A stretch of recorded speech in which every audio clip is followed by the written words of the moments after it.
रैनाला खुद government girls high school की teacher जलाल बन गई। 9वीं क्लास की तुलबा आयशा जावेद पर तशद्दुद की इंतहा कर दी।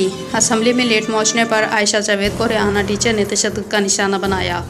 जुनूनी टीचर ने बच्ची पर थप्पड़ों की बारिश कर दी, बाल नोचली और सर फाड़ दिया। 9वीं क्लास की तालबा आयशा जावेद चीखती चलाती रही मगर टीचर को रहम न आया।